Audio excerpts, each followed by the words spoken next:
Setiap rumah punya rahasia, dan setiap hujan membawa pulang kenangan yang berusaha kita lupakan. Di sebuah rumah tua di tepi danau, hidup seorang wanita bernama Lila.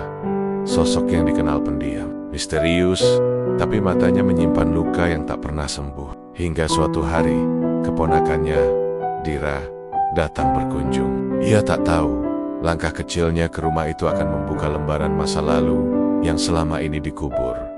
Tentang cinta, pengkhianatan, dan dosa yang tak pernah ditebus. Hujan di atap rumah lama itu bukan sekadar cuaca. Ia adalah saksi dari janji yang diingkari, dan cinta yang tak sempat terucap. Inilah kisah tentang keberanian memaafkan, tentang bagaimana seseorang bisa tersesat dalam cintanya sendiri, dan tentang seorang gadis yang akhirnya menemukan siapa dirinya di tengah derasnya hujan. Sebuah cerita tentang kehilangan, rahasia, dan cinta yang tak lekang oleh waktu. Hujan sore itu turun seperti tirai abu-abu yang tak berkesudahan. Rintiknya memukul genting rumah tua itu, rumah peninggalan kakek, tempat Dira kini menumpang sementara. Ia menatap keluar jendela kamar, mengamati halaman yang becek dan bangga-bangga kertas yang rebah diterpa angin. Sudah 2 minggu ia tinggal di rumah bibinya, Bibi Lila.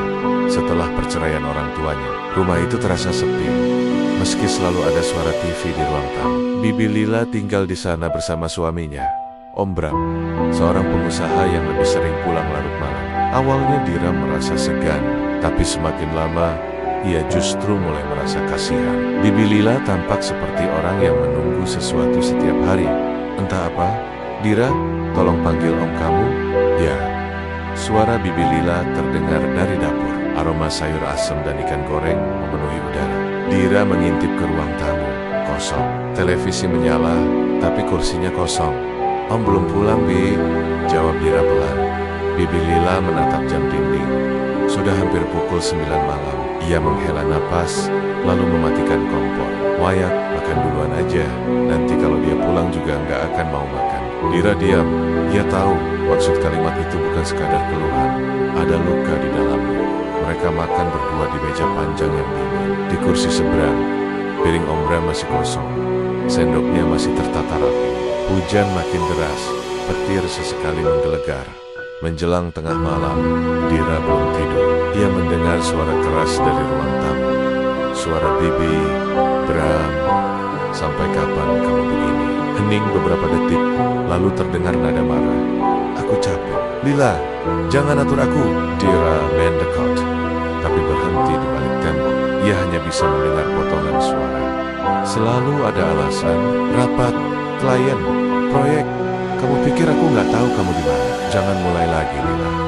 Aku muak, pintu dibanting, langkah berat bergema di lorong. Bibi Lila menangis, terisak tanpa suara. Dira rasanya ingin keluar, menenangkan, tapi ia tahu itu bukan tempatnya untuk ikut campur. Namun malam itu, untuk pertama kalinya, ia mendengar suara kesepian yang sebenarnya. Bukan dari hujan, tapi dari hati seseorang yang diabaikan terlalu lama. Keesokan paginya, Bibi Lila tampak seperti biasa, rapi, tersenyum, menyiapkan sarapan. Om, kamu berangkat pagi-pagi sekali, katanya ringan. Tapi mata itu merah, bekas menangis semalaman. Bibi nggak apa-apa? Tanya Dira hati-hati. Lila hanya tersenyum. Namanya juga rumah tangga. Dira, kadang hujan, kadang panas. Yang penting jangan berhenti berteduh. Dira tidak yakin bisa memahami kalimat itu. Ia hanya tahu senyum itu bukan tanda bahagia, melainkan cara untuk bertahan. Dira duduk di teras sambil menatap halaman yang becek. Bibi Lila datang membawa 2 cangkir teh. Mau teh hangat? Dira mengangguk. Kamu tahu, Dira, ucap Lila sambil menatap hujan. Rumah ini dulu penuh suara tawa. Sekarang cuma bunyi hujan yang setia menemani. Om Bram sibuk ya, Bi? Tanya Dira pelan. Sibuk? Entahlah, mungkin dia sibuk mencari hal-hal yang tidak bisa ia temukan di rumah ini. Keduanya terdiam, hanya suara hujan yang berbicara. Dira menatap wajah bibinya, lembut tapi letih. Seolah setiap tetes hujan membawa kenangan yang ingin dilupakan, tapi tak bisa. Malamnya, Dira bangun karena haus. Saat melangkah ke dapur, ia melihat Bibi Lila di ruang tamu. Bibi sedang berbicara lewat telepon. Suaranya lirih, penuh perasaan. Sudahlah, aku nggak bisa begini terus. Dia nggak peduli lagi. Dira menahan napas. Ia tak tahu siapa di ujung telepon. Tapi nada bicara Bibi bukan untuk seorang teman biasa. Terlalu lembut, terlalu jujur. Bibi menutup telepon, lalu menangis pelan, memeluk lutut di sofa. Untuk pertama kalinya, Dira merasa dunia orang dewasa begitu rumit. Cinta, rupanya, tidak selalu indah. Kadang, ia adalah luka yang tak terlihat, tapi terasa setiap kali hujan turun di atap rumah lama itu. Pagi itu, Dira sudah bangun lebih awal, duduk di meja makan dengan segelas susu hangat. Bibi Lila belum keluar dari kamar, hanya suara detak jam dinding yang terdengar. Jam menunjukkan pukul 8. Biasanya Bibi sudah sibuk di dapur sejak subuh, tapi hari ini berbeda. Dira mengetuk pintu kamar Bibi perlahan. "Bi, Dira buatkan teh ya." Tak ada jawaban.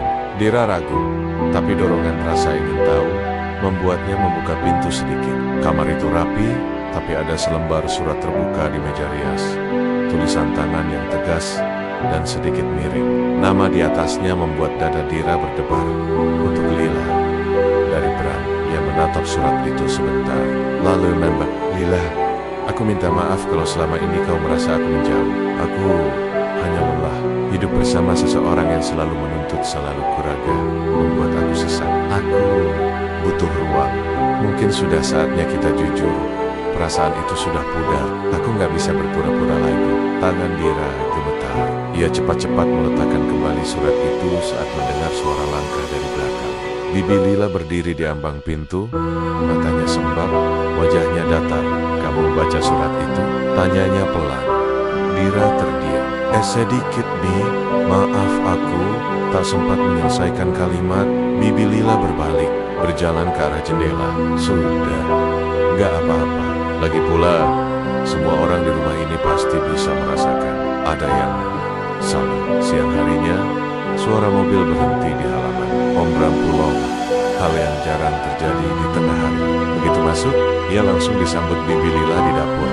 "Aku udah baca suratmu, Bram," katanya tanpa basa-basi. Om Bram meletakkan jasnya di kursi. "Kamu nggak seharusnya." "Kenapa?" "Karena itu rahasia yang seharusnya aku nggak tahu. Karena kamu takut aku sadar kamu udah nggak cinta lagi." Bram menarik napas panjang. "Aku cuma butuh tenang, Lila. Kamu terlalu mengekang." "Ngekang? Aku cuma minta kamu pulang tepat waktu, Bram. Aku cuma pengen kamu duduk makan malam sama aku sekali." Suara piring pecah. Lila menjatuhkan cangkir yang ia pegang. Dira yang sedang mencuci di sudut dapur membeku. Bram menatap Lila dengan mata lelah, lalu berjalan keluar tanpa sepatah kata. Lila berdiri diam, menatap lantai yang penuh pecahan kaca. Air matanya jatuh, bercampur air sabun dan serpihan kecil. Sore hari, Dira duduk di kamarnya, mencoba belajar. Tapi suara dari ruang tamu membuatnya berhenti menulis. Bibi Lila sedang berbicara lagi lewat telepon, suara lembut, tapi kali ini penuh amarah tertahan. "Aku nggak tahu sampai kapan aku bisa tahan, Arman. Aku capek terus berpura-pura baik-baik saja." Nama itu membuat Dira menatap ke pintu. "Arman? Siapa Arman? Aku cuma butuh seseorang yang ngerti aku, bukan yang anggap aku beban." Dira tak berani bergerak. Ia tahu percakapan itu bukan sekadar curhat biasa. Ada sesuatu di baliknya. Suara langkah mendekat membuat Dira buru-buru berbaring pura-pura tidur. Pintu kamar diketuk perlahan. "Dira, kamu belum tidur?" "Udah, Bi," jawab Dira pelan. "Maaf kalau rumah ini ribut terus belakangan ini." Suara Bibi terdengar lembut tapi berat. "Kamu nggak usah takut ya. Kadang sebelum reda, badai memang harus datang dulu." Malam itu, Dira terbangun oleh suara mobil berhenti di depan rumah. Ia mengintip dari jendela. Om Bram turun, tapi tidak sendiri. Ada seorang wanita di mobil itu. Tertawa kecil sebelum pintu tertutup lagi. Om Bram berjalan cepat masuk rumah. Bibi Lila sudah menunggunya di ruang tamu, mengenakan daster dan wajah yang dingin. "Kamu nggak perlu jelaskan siapa dia. Aku udah lihat semuanya. Jangan buat drama, Lila," sahut Bram ketus. "Drama? Kamu kira ini drama? Ini hidupku, Bram." Ramai. Dira berdiri di tangga, menyaksikan mereka berdebat dari atas. Suara mereka naik. "Lila Tadian." Bram menatapnya sebentar, lalu berbalik pergi ke kamar tanpa sepatah kata. Dira ingin turun, tapi Bibi Lila hanya berdiri diam, lalu berjalan ke halaman depan. Beberapa menit kemudian, Dira menuzal. "Bi, masuk aja, nanti sakit," katanya sambil membawa handuk. Lila menatap langit. Air hujan menetes di wajahnya seperti air mata yang tak habis-habis. "Dira, kamu tahu nggak rasanya mencintai seseorang yang udah nggak bisa kamu sentuh lagi?" Dira menggeleng pelan. Rasanya seperti berdiri di bawah hujan. "Kamu tahu, kamu akan kedinginan, tapi kamu tetap di sana. Karena cuma itu, satu-satunya cara kamu bisa merasa hidup." Mereka berdua diam. Hanya suara hujan dan angin malam menemani. Malam itu Dira tidak bisa tidur. Kata-kata Bibi Lila terus bergema di kepalanya. Ia mulai merasa terhubung dengan kesedihan itu. Seolah ia juga tahu rasanya kehilangan sejak perceraian orang tuanya. Dalam diam, ia mulai melihat sosok Bibi Lila bukan hanya sebagai orang tua, tapi sebagai seseorang yang butuh dipahami. Namun ia juga tahu, retakan di rumah itu akan semakin besar. Dira merasakan firasat sebentar lagi. Sesuatu yang besar akan terjadi. Di balik tembok yang lembab, ada dua jiwa terluka yang mulai saling memahami. Dan satu rahasia yang siap mengguncang segalanya. Karena badai, rupanya baru saja banner-banner dimulai. Bagi Dira semuanya terasa berbeda. Ada sesuatu yang berat di udara, seperti rahasia yang menunggu untuk pecah kapan saja. Sudah 3 hari sejak pertengkaran besar antara Bibi Lila dan Om Bram. Sejak malam itu, Om Bram tidak pulang. Rumah tua itu hanya diisi 2 orang, 2 hati yang sama-sama retak, tapi berpura-pura kuat. Dira bangun pagi, ia keluar dari kamar, melihat Bibi Lila di dapur. Rambutnya masih basah, matanya sembab, tapi senyum itu tetap dipaksakan. "Selamat pagi Dira, aku buatkan roti bakar ya," katanya dengan suara lembut. "Om belum pulang lagi, Bi?" tanya Dira hati-hati. Lila berhenti memoleskan mentega, lalu hanya menjawab pelan. "Mungkin dia memang gak akan pulang." Hening, Dira menatap Bibi itu lagi. Ada ketenangan aneh dalam nada suaranya, seperti seseorang yang sudah berhenti berharap. Sore harinya, telepon rumah berdering. Dira yang menjawab. "Halo?" Suara di seberang tegas dan hangat. "Bisa bicara dengan Bu Lila?" "Oh, ini siap. Arman, tolong bilang saya yang menelepon." Nama itu membuat jantung Dira berdebar. Ia memanggil Bibi Lila, lalu menyerahkan gagang telepon. Begitu Lila mendengar nama itu, wajahnya berubah, antara terkejut dan takut.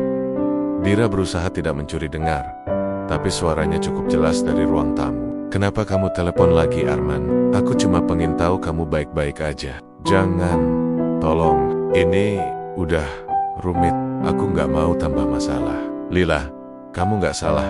Butuh seseorang yang peduli." Telepon ditutup tergesa. Bibi Lila menatap Dira, mencoba tersenyum, tapi pandangan matanya bergetar. "Teman lama," katanya singkat. Tapi Dira tahu, nada suaranya bukan suara seorang teman. Keesokan harinya, Lila mengajak Dira ke pasar. Udara lembab, jalanan becek, namun ada yang janggal. Lila berdandan lebih rapi dari biasanya, memakai parfum lembut yang jarang ia pakai. "Bibi mau ketemu siapa?" tanya Dira, mencoba terdengar santai. "Cuma mau beli bahan masakan," jawab Lila cepat. Tapi dari cara matanya mencari ke sekeliling, Dira tahu ia menunggu seseorang. Don banner saja. Di ujung jalan pasar, seorang pria berdiri sambil menatap ke arah mereka. Tingginya sedang, berjaket coklat, dengan wajah tenang tapi tegas. Lila menghampiri pria itu, sementara Dira berpura-pura memilih sayuran. Mereka berbicara pelan, tapi dari gerak tubuhnya, Dira tahu itu bukan percakapan biasa. Lila tampak gugup. Arman sesekali menangkannya. Beberapa orang di pasar memperhatikan. Saat Lila kembali ke sisi Dira, wajahnya lelah. "Kita pulang sekarang," katanya cepat, menunduk tanpa menatap siapapun. Dira sedang di ruang tamu ketika lampu berkedip. Listrik rumah sering bermasalah kalau hujan deras. Ia mencari lilin ke kamar Bibi. Saat membuka laci meja rias, tangannya tanpa sengaja menyentuh selembar foto. Foto itu menampilkan Bibi Lila muda, berdiri di samping pria yang sama ia lihat di pasar tadi. Arman, mereka tersenyum, berdiri di depan universitas. Di belakang foto itu tertulis tulisan tangan. "Untuk Lila, cinta pertama yang tak pernah hilang, Arman." Dira menelan ludah. Sekarang semuanya mulai masuk akal. Cara Bibi bicara di telepon, sikapnya di pasar, bahkan raut wajahnya setiap kali hujan datang tengah malam. Suara mobil berhenti di halaman. Dira mengintip dari jendela. Om Bram pulang, tapi kali ini wajahnya tampak berbeda. Lelah, pintu dibuka Lila. Kamu di mana? Suaranya menggema di ruang tamu. Bibi Lila keluar dari kamar dengan wajah dingin. Kamu kenapa lagi, Bram? Tidur aja. Jangan atur aku. Kamu pikir aku nggak tahu kamu ketemu laki-laki itu di pasar? Lela tertegang. Kamu ngikutin aku? Bram tertawa miring. Orang-orang ngomong, Lila, kamu nggak pandai sembunyi. Aku tahu siapa dia. Arman kan? Cinta lama yang belum selesai. Dira yang berdiri di tangga merasa darahnya dingin. Pertengkaran itu kini jadi badai sungguhan. Aku cuma butuh seseorang yang dengar aku, Bram.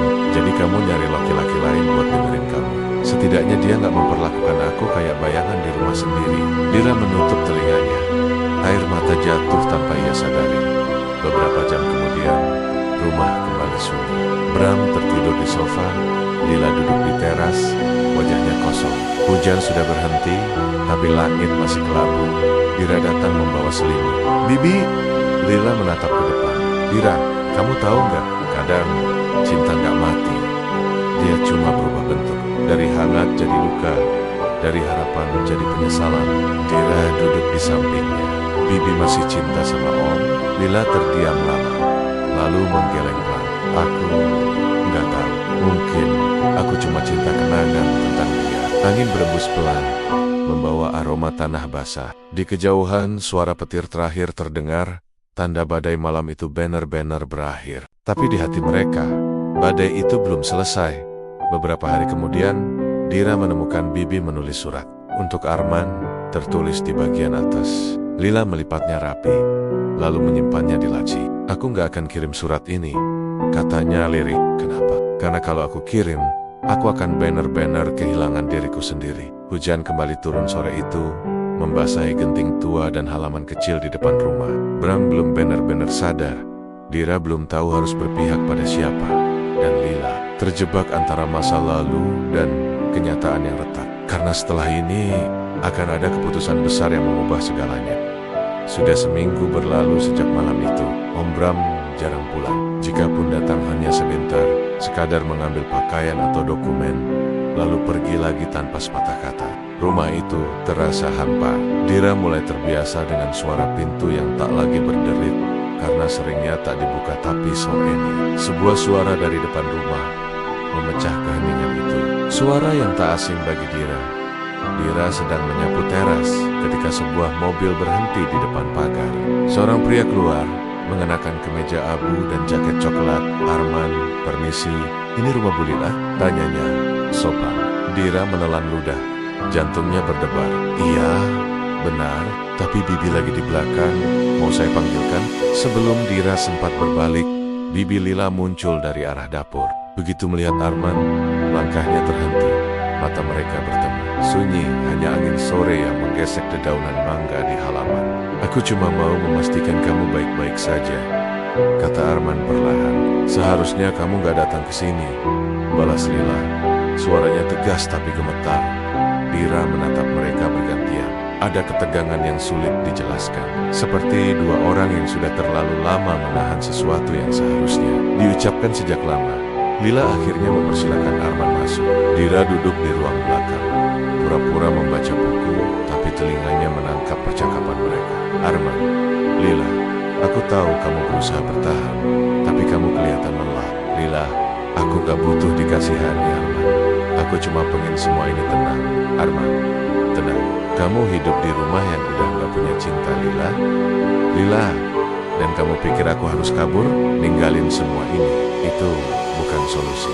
Lila, kamu pikir cinta aja cukup? Kalau iya, aku gak akan seperti ini.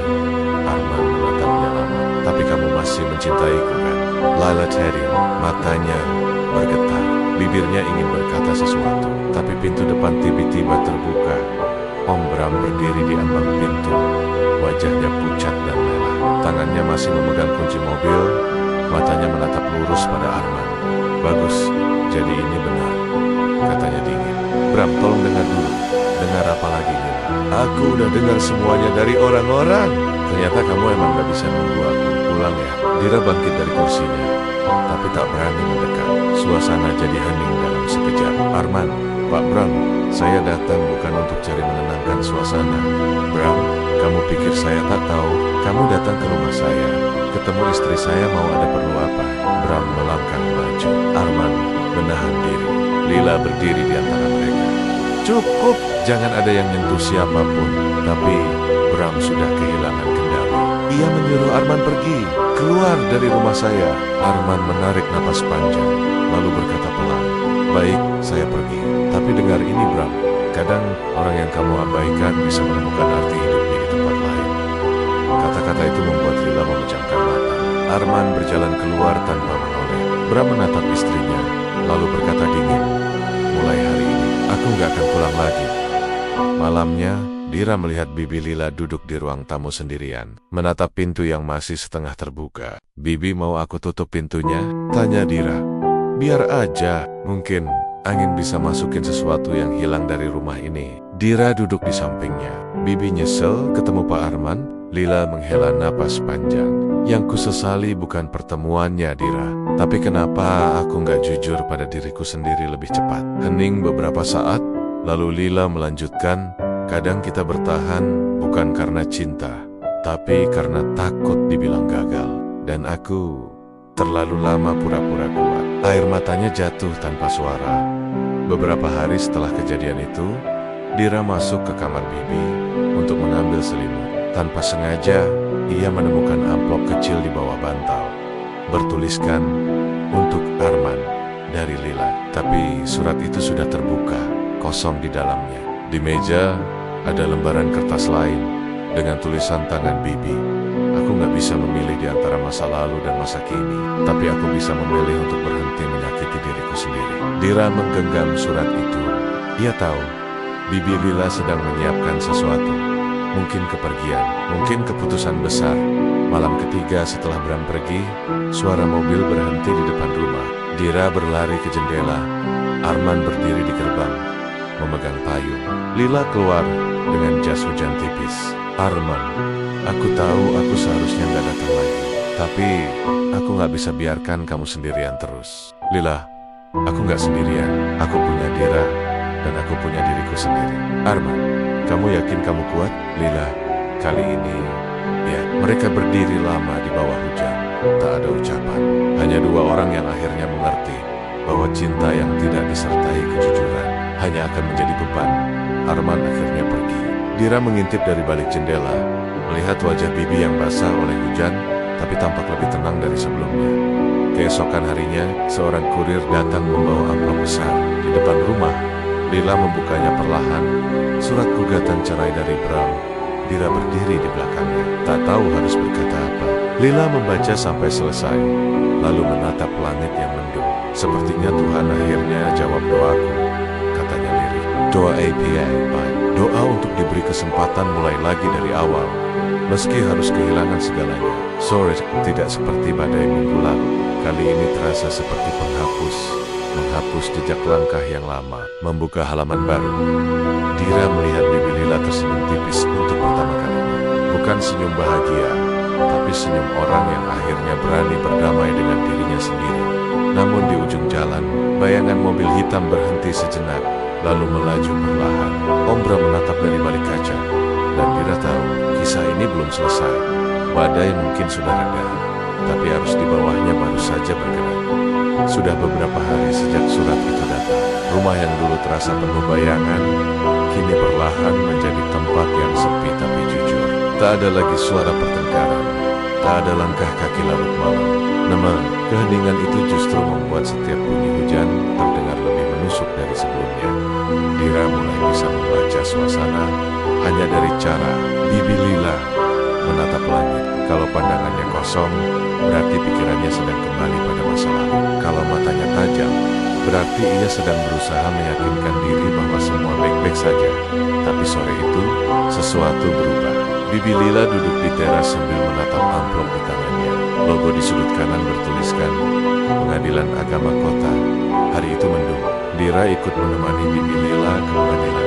Gedung itu dingin, Ramai tapi sunyi dalam cara yang aneh. Di dalam ruang sidang kecil, Lila duduk di kursi penggugat, sementara Bram di seberang, wajahnya tegang, matanya lelah. Hakim berbicara tenang, tapi setiap kalimatnya seperti palu yang menghantam hati. Apakah benar kedua belah pihak sepakat untuk berpisah secara baik-baik? Benar, Yang Mulia. Jawab Lila pelan. Dira menandok. Ia tahu, itu bukan hanya perpisahan antara dua orang dewasa, tapi juga perpisahan antara semua kenangan yang pernah jadi rumah bagi keduanya. Setelah sidang, Bram menatap Lila sebentar. Kamu menang, Lila. Kamu bebas. Lila membalas tatapannya. Ini bukan tentang menang atau kalah, Bram. Ini tentang berhenti, saling menyakiti. Bram tersenyum miring, lalu pergi tanpa menoleh. Malamnya, Lila meminta Dira membantunya membereskan kamar Bram. Biar bersih sekalian. Aku nggak mau ada jejak yang bikin aku berat hati, katanya. Saat memindahkan laci bawah meja, Dira menemukan map kuning berdebu. Bibi, ini apa? Lila mengambilnya, membuka perlahan. Di dalamnya ada beberapa dokumen. Salah satunya surat perjanjian hutang atas nama Bram dan selembar foto. Foto Bram dengan seorang wanita muda yang sedang menggendong bayi. Lila terpaku. Dia punya anak, gumamnya pelan. Bibi nggak tahu, tanya Dira. Lila menutup map itu pelan, lalu duduk di tepi tempat tidur. Aku selalu curiga dia menyembunyikan sesuatu, tapi aku pikir cuma soal uang atau pekerjaan. Ternyata lebih dari itu.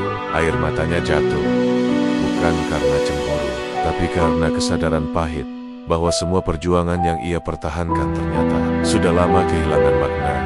Keesokan harinya, Dira melihat seseorang menunggu di depan rumah. Arman. Ia datang membawa sebungkus plastik berisi buah. Maaf datang tanpa kabar, katanya sopan. Aku dengar tentang perceraianmu dari teman lama. Lila menghela napas panjang. Berita memang cepat. Ya, Lila, aku bukan datang untuk menyinggung masa lalu, ucap Arman. Aku cuma pengen tahu kamu gak sendirian. Dira berdiri di ambang pintu, mendengar dari jauh. Wajah bibi Lila tampak goyah, antara menolak dan butuh tempat bersandar. Arman, aku sudah terlalu lama hidup dalam bayang-bayang laki-laki. Aku pengen belajar berdiri sendiri, katanya akhirnya. Arman menatapnya dengan mata penuh pengertian. Kalau begitu, biarkan aku berdiri di sisi luar saja. Aku nggak akan ganggu, tapi aku nggak akan pergi. Mereka tidak saling menyentuh, tapi dalam diam itu, Dira melihat sesuatu yang dalam. Bukan cinta yang menggebu, melainkan pengakuan bahwa keduanya pernah saling memiliki dan mungkin masih saling memahami. Sore itu, saat Dira sedang menulis di kamarnya, seseorang mengetuk pintu. "Poi semi beka jira," teriak tukang pos. Sebuah surat dengan tulisan tangan ibunya. "Nak, Mama dengar kamu sekarang tinggal dengan Bibi Lila. Kalau kamu mau, pulanglah. Rumah ini selalu terbuka." Dira membaca berulang kali. Ia menatap hujan di luar jendela. Rumah ibunya memang selalu terasa seperti tempat yang aman. Tapi di sini, di rumah tua yang penuh kenangan ini, ia juga merasa dibutuhkan. Ia bercerita pada Bibi Lila. "Bibi, Mama nyuruh aku pulang." Lila terdiam sejenak. "Kamu pengen pulang?" "Aku nggak tahu. Aku pengen bantu Bibi, tapi aku juga pengen lihat Mama." Lila tersenyum lembut. "Kalau kamu pengen pulang, pergilah. Rumah ini nggak akan marah kalau kamu pergi. Kadang, untuk tetap kuat, seseorang juga harus berani meninggalkan sesuatu." Kata-kata itu membuat Dira terdiam lama. Ia tahu, Bibi tidak hanya bicara tentang dirinya, tapi juga tentang dirinya sendiri. Beberapa hari kemudian, Bram manggil lagi, tanpa pemberitahuan. Dira yang sedang menyapu halaman, langsung kaku. "Om, ada bibi kamu di rumah?" Lila keluar, mengenakan kemeja biru muda, tampak siap menghadapi apapun. "Ngapain kamu datang?" tanyanya datar. "Aku cuma mau ngasih tahu kalau aku bakal pindah ke luar kota. Urusan kita selesai." Ia meletakkan amplop di meja, surat persetujuan cerai dari pengadilan. Tapi sebelum pergi, Bram berkata, "Lila, aku tahu aku jahat, tapi kamu juga salah. Kamu lebih cinta masa lalu daripada aku." Lila menatapnya lama. "Kamu salah, Bram. Aku dulu mencintaimu sepenuh hati, tapi kamu sendiri yang menghancurkannya." Hening beberapa detik, sebelum Bram akhirnya berkata pelan, Mungkin kita berdua memang gak pernah benar-benar cocok. Lalu ia pergi. Tanpa menoleh, Lila berdiri di teras, memandangi mobil yang menjauh. Dira mendekati Bibi Lila yang duduk di bawah lampu temaram ruang tamu. Bibi gak apa-apa. Lila tersenyum tipis. Gak ada yang bener-bener baik setelah kehilangan Dira. Tapi kadang kehilangan adalah satu-satunya jalan untuk menemukan diri sendiri. Dira menatapnya dengan kagum. Dalam diam, ia tahu Bibi Lila bukan wanita lemah. Ia wanita yang belajar kuat setelah semua orang meninggalkannya. Keesokan paginya, Dira menyiapkan tas kecil. Ia akan pulang ke rumah ibunya untuk sementara waktu. Lila memeluknya erat di depan pintu. Kalau kamu kangen, rumah ini masih punya tempat untukmu, katanya lembut. Dira menahan air mata. Bibi juga harus jaga diri. Jangan sendirian terus. Lila tersenyum. Aku nggak sendirian. Aku punya hujan, punya kenangan, dan punya keberanian untuk hidup lagi. Mobil yang menjemput Dira perlahan menjauh.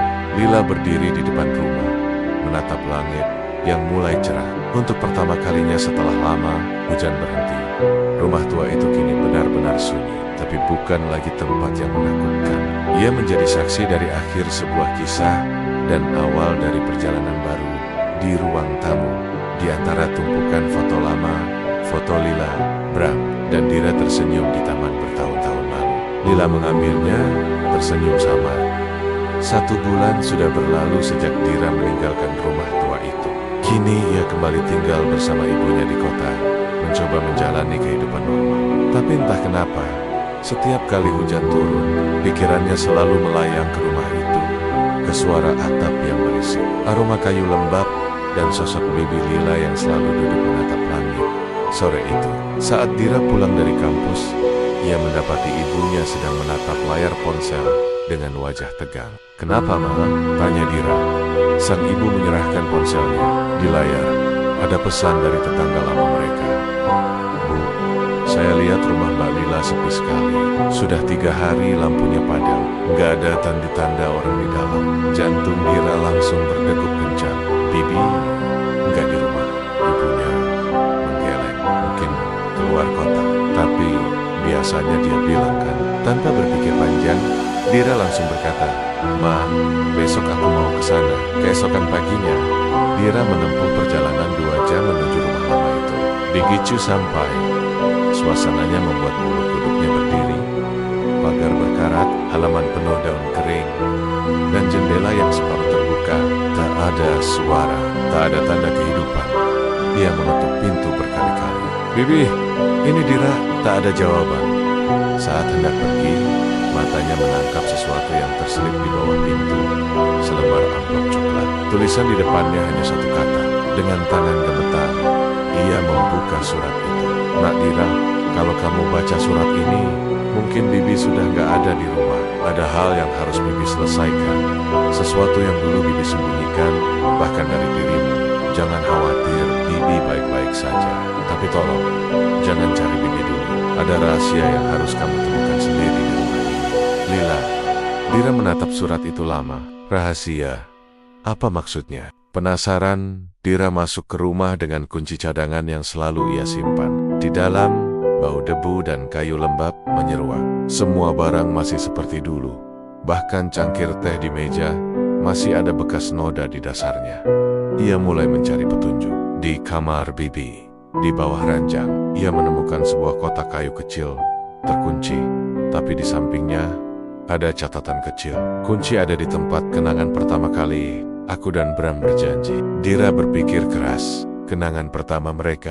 Ia teringat cerita lama, bahwa dulu Bram dan Lila menikah di rumah keluarga Bram, di pinggir kota. Tapi ada satu lagi, foto lama di ruang tamu, memperlihatkan Lila dan Bram duduk di taman di depan rumah ini, di bawah pohon jambu. Dira berlari ke halaman belakang.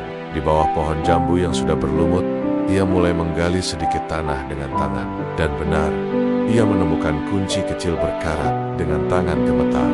Ia membuka kotak itu di ruang tamu. Isinya membuat dadanya sesak. Sebuah foto Bibi Lila muda bersama pria yang bukan Bram, Arman. Surat cinta bertanggal 2 tahun sebelum pernikahan Lila dan Bram. Sebuah Dokumen adopsi bertuliskan nama bayi perempuan bernama Nadira Lestari. Dira membaca nama itu berkali-kali. Najira Lestari, dadanya bergetar. Nama lengkapnya juga Nadira. Ia membuka surat di dalam kotak. Tulisan tangan halus itu terbaca jelas. Untuk Dira, kalau suatu saat kamu tahu kebenarannya, maafkan Bibi. Aku tidak pernah berniat berbohong. Dulu, aku terpaksa menitipkanmu pada kakakku, karena aku tidak bisa membesarkanmu sendiri.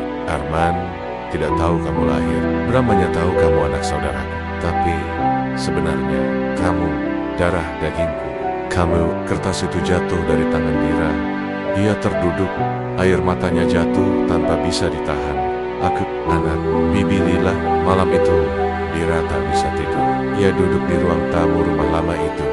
Lampu temaram menyala, suara hujan turun perlahan. Tiba-tiba terdengar suara mobil berhenti di depan. Pintu pagar berderit. Dira mendekat ke jendela. Arman berdiri di depan rumah, basah kuyup tanpa payung. Begitu Dira membukakan pintu, Arman menatapnya dengan mata terkejut. Dira, kamu di sini? Bibi Lila di mana? Tanya Dira langsung. Arman menatapnya lama sebelum menjawab. Aku juga sedang mencari dia. 3 hari lalu, dia datang ke rumahku, lalu pergi tanpa kata. Dia ninggalin surat, kata Dira, sambil menyerahkan amplop yang tadi ia temukan. Arman membaca cepat. Wajahnya berubah tegang. Aku tahu dia akan begini, gumamnya. Dira menatapnya dengan mata merah. Aku baru tahu semuanya, Pak Arman, tentang aku. Tentang Daya, tentang masa lalu kalian. Arman menatap Dira dengan sorot mata yang campur aduk. Kaget, bersalah, dan sedih. Jadi, dia akhirnya kasih tahu juga. Dira, kenapa kalian semua bohong? Kenapa aku harus tahu dengan cara kayak gini? Arman berjalan mendekat, menatapnya lembut. Waktu itu, aku nggak tahu Dira. Lila nggak pernah bilang kalau dia hamil. Kami berpisah karena keluarga menolak. Aku cuma tahu dia menikah dengan Bram. Sekarang aku sadar, aku kehilangan 2 orang sekaligus. Hujan makin deras.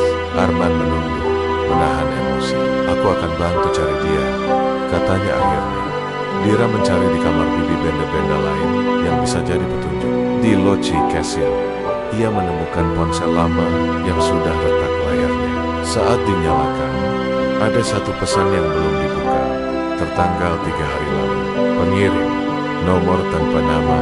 Kalau kamu masih ingin menebus kesalahan masa lalu, datanglah ke rumah tua di tepi danau sebelum malam ketiga. Arman membaca pesan itu. Rumah tua di tepi danau. Aku tahu tempatnya, katanya. Itu rumah peninggalan orang tuaku dulu.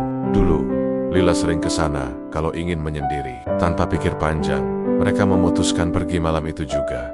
Rumah itu berada di pinggiran hutan, sunyi, dan dikelilingi kabut. Lampunya mati, hanya cahaya bulan yang memantul di air danau. Mereka masuk pelen-pelen, memanggil nama Lila berkali-kali. Bibi, ini, Dira. Aku tak ada jawaban. Tapi di ruang tengah, di atas meja, mereka menemukan selendang biru yang dulu sering dipakai Lila dan satu surat lain. Arman, aku tidak pergi jauh. Aku cuma ingin menenangkan diri di tempat yang dulu seharusnya jadi rumah kita. Kalau Dira datang bersamamu, tolong jaga dia. Aku hanya ingin waktu untuk belajar memaafkan diriku sendiri.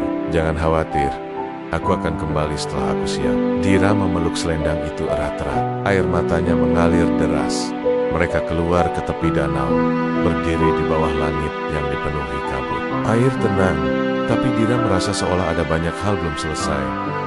Arman berkata lirih, Lila bukan orang yang mudah menyerah, tapi dia selalu memikul semua sendiri. Sekarang dia butuh waktu untuk berdamai. Dira menatap air, suaranya serak. Aku cuma pengen dia tahu, aku udah maafin semuanya. Angin malam berhembus. Dari jauh, terdengar suara samar, seperti langkah kaki di antara pepohonan. Dira menoleh cepat.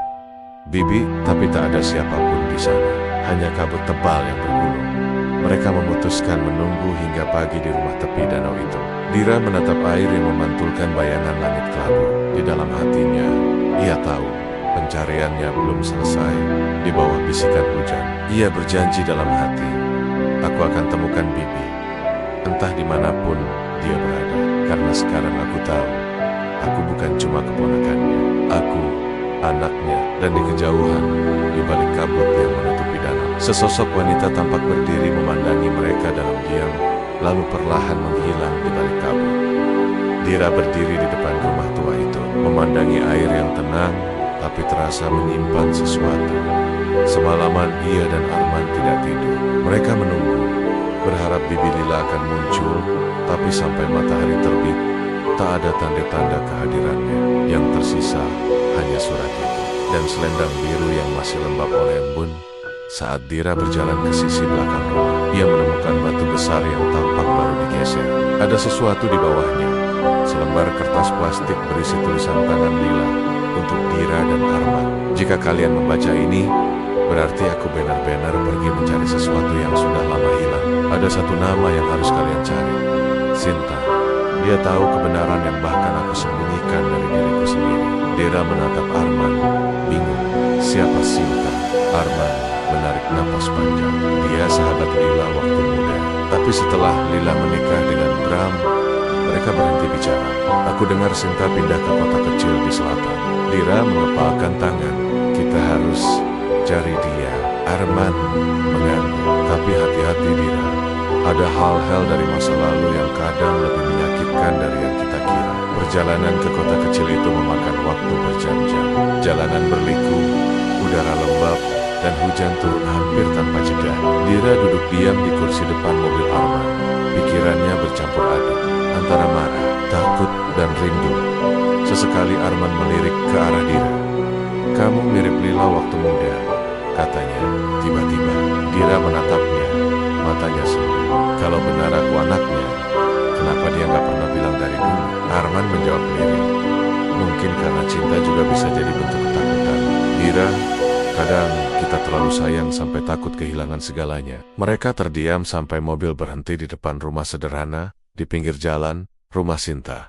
Sinta kini sudah tua, rambutnya memutih, tubuhnya ringkih, tapi matanya tajam, masih menyimpan kenangan yang hidup. Begitu melihat Arman dan Dira, ia menatap lama. Kalian datang karena Lila ya, katanya tanpa basa-basi.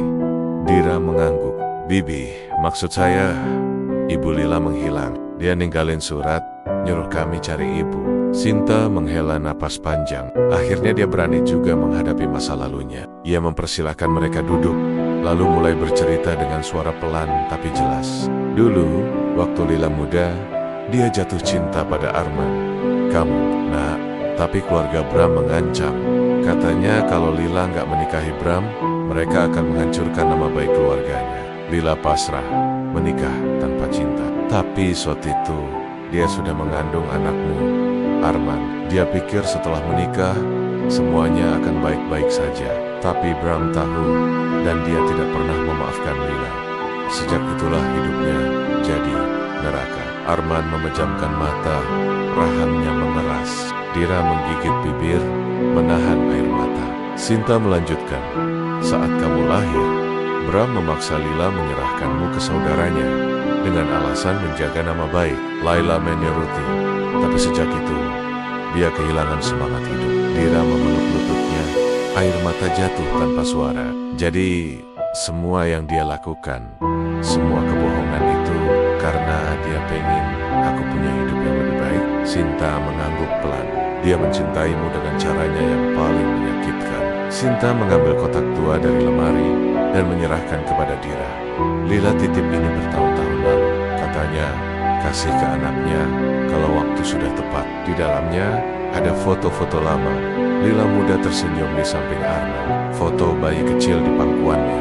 Dan di balik salah satu foto tertulis, untuk Nadira, dari ibu, maaf, karena ibu memilih diam. Dira menggenggam foto itu erat. Rasa lelah pelen-pelen berubah menjadi hancur dan mengerti. Sinta lalu berkata pelan, tapi ada satu hal yang harus kalian tahu. Sebelum menghilang, Lila sempat datang ke sini. Dia bilang ingin menebus dosa terhadap seseorang yang meninggal gara-gara rahasia ini. Arman menatap tajam. Sinta mengangguk. Bram, kematian Bram bukan sekadar kecelakaan, nak. Ruangan mendadak hening. Waktu itu, sehari sebelum sidang perceraian, Bram datang menemui Lila di rumah lama. Mereka bertengkar hebat. Malamnya, Bram pergi dengan mobilnya dan ditemukan tewas tewas di jurang dekat danau. Dira memegang mulutnya. Jadi Bibi, terlibat. Sinta menatapnya dalam. Aku nggak tahu pasti, tapi aku tahu Lila masih menyalahkan dirinya sampai sekarang. Dira duduk di lantai, menatap surat dan foto-foto itu, sementara Arman berdiri di jendela, terpaku. Kalau benar Bibi merasa bersalah atas kematian Bram, mungkin dia pergi untuk menyerahkan diri, kata Dira pelan. Arman menggeleng. Tidak, Lila bukan pengecut. Dia nggak akan lari dari hukum, tapi dia juga nggak akan membiarkan anaknya menderita. Sinta menatap keduanya. Mungkin dia kembali ke tempat terakhir dia melihat Bram hidup.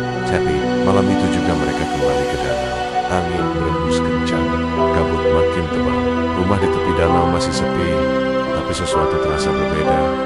Jendela kamar kini terbuka, dan ada cahaya kecil dari lilin di dalam. Dira masuk pelan.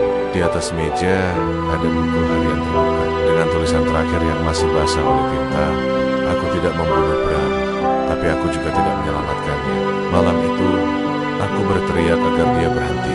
Dia mabuk, dan mobilnya meluncur ke jurang. Sejak itu aku tidak pernah berhenti mendengar suara rem itu di telingaku. Aku ingin memaafkan diriku, tapi bagaimana caranya? Lila, air mata Dira kembali mengalir. Dia gak bersalah. Gumamnya, Arman menggenggam bahunya pelan. Dia hanya manusia. Dira, tiba-tiba, dari luar terdengar suara langkah di dermaga kayu. Dira dan Arman keluar cepat, tapi yang mereka lihat hanya bayangan seorang wanita bergaun biru, berdiri di ujung dermaga. Hujan turun deras, kabut menelan segalanya. Bit, Dira berteriak. Sosok itu menoleh. Samar, tapi jelas. Wajah Lila terlihat tenang, tersenyum, kemudian kilat menyambar langit, dan dalam sekejap, bayangan itu hilang, hanya menyisakan selendang biru yang tergeletak di atas kayu basah. Dira berlari, memungut selendang itu sambil menangis. Bibi, jangan pergi lagi. Arman memeluk Dira dari belakang, menahan tubuhnya yang gemetar. Dia nggak pergi, Dira. Dia udah bebas. Pagi datang perlahan. Kabut mulai menipis, dan di ujung danau, cahaya matahari pertama menembus pepohonan. Dira duduk di tepi air, menatap permukaan yang tenang. Di sampingnya, Arman memegang foto Lila muda dan berkata pelan, dia akhirnya damai. Dira menatap jauh ke langit, senyumnya tipis, tapi tulus. Mungkin dia nggak akan pernah benar-benar pergi. Setiap kali hujan datang, aku tahu dia masih di sini. Arman menatapnya penuh haru. Kamu pewaris keberaniannya, Dira. Sekarang, kamu yang harus melanjutkan hidup. Dira mengangguk. Untuk pertama kalinya dalam hidupnya, ia tahu siapa dirinya dan dari mana luka, cinta, serta kekuatannya berasal. Rumah di tepi danau kini sunyi, tapi di meja ruang tamu, lilin kecil masih menyala, seolah menjaga kenangan yang tak akan padam. Selendang biru tergantung di jendela, bergoyang perlahan ditiup angin pagi, dan di udara samar-samar terdengar bisikan lembut, jangan takut hujan, Dira. Di sanalah kamu akan selalu menemukanku. Dira berdiri di dermaga, tempat terakhir ia melihat bayangan Bibi Lila malam sebelumnya. Angin berembus lembut, membawa aroma tanah basah dan suara burang-burang yang baru bangun. Ia memejamkan mata. Dalam diam, ia berbisik, Bibi. Kalau Bibi dengar, terima kasih karena akhirnya berani pergi. Sekarang, biar aku yang melanjutkan. Arman berdiri tak jauh di belakangnya. Dia pasti tenang sekarang, katanya pelan. Kamu juga harus mulai tenang, Dira. Dira menatap danau. Mata masih merah tapi senyumnya kecil. Ya, aku cuma masih belum siap pulang.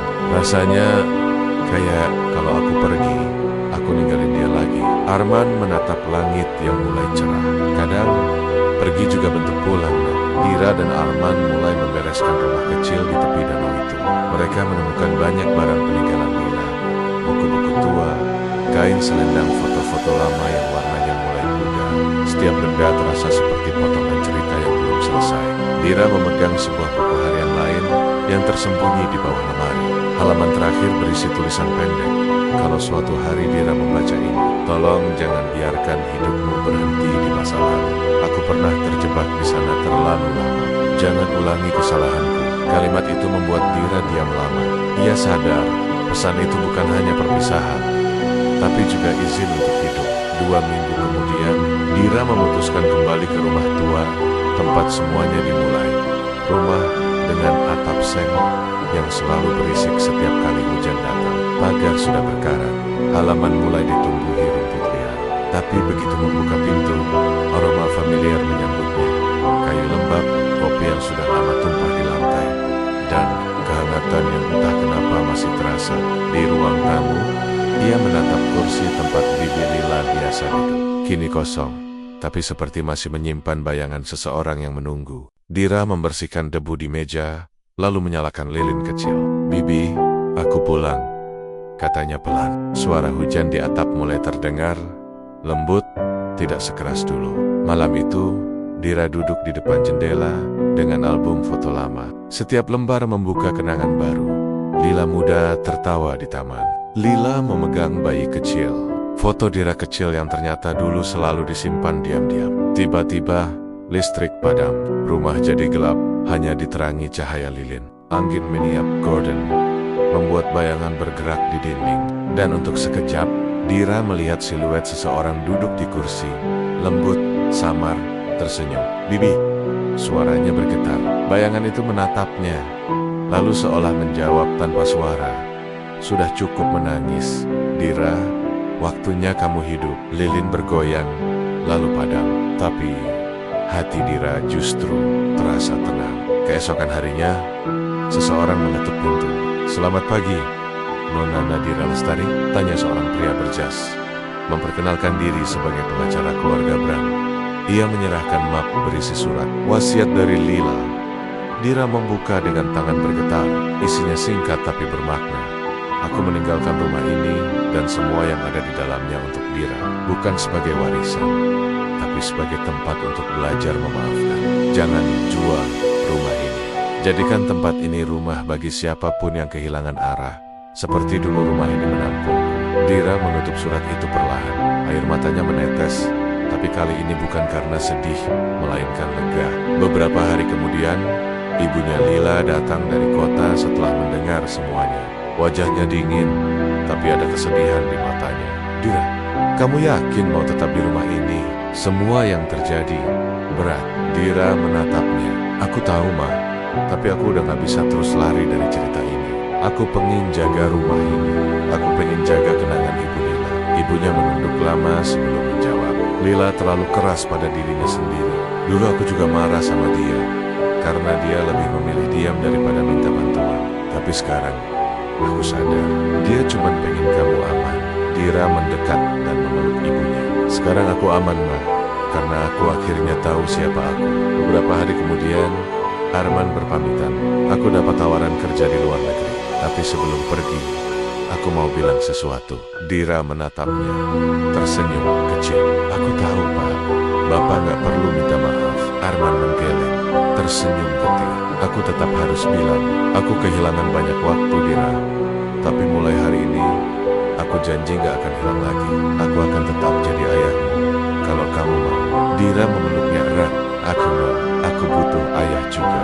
Mereka berpisah di depan rumah tua itu. Saat mobil Arman menjauh, Dira berdiri di bawah langit yang mulai mendung lagi. Tapi kali ini, hujan tidak menakutkan. Dira mulai menata ulang rumah lama itu. Ia membuka ruang baca kecil, menamai tempat itu atap hujan, tempat anak-anak desa bisa membaca dan bermain setiap sore. Suatu hari, hujan turun deras. Seorang anak kecil datang berlari ke beranda. Basah kuyup, Dira menyalami dan memberinya handuk. "Namamu siapa?" "Lila," jawab si anak malu-malu. Dira tertegun, lalu tersenyum. "Mau nunggu hujan reda di sini?" Anak itu mengangguk. Mereka duduk bersama di teras, mendengarkan suara hujan menimpa atap seng. Suara yang dulu terasa menyakitkan, tapi kini menenangkan. Malam menjelang. Dira menulis di buku harian barunya. "Dulu aku takut hujan, karena selalu datang bersamaan dengan kehilangan. Tapi sekarang aku tahu, hujan juga membawa pulang kenangan dan kekuatan untuk melanjutkan hidup. Rumah ini dulu saksi air mata. Sekarang, biarlah jadi tempat tumbuhnya harapan." Ia menatap keluar jendela. Hujan mulai berhenti. Langit menampakkan warna jingga lembut, dan matahari sore muncul di balik awan. Dalam hembusan angin, Dira mendengar suara samar yang hangat, seperti bisikan di antara daun. Aku bangga padamu, Dira. Dira tersenyum, menatap langit.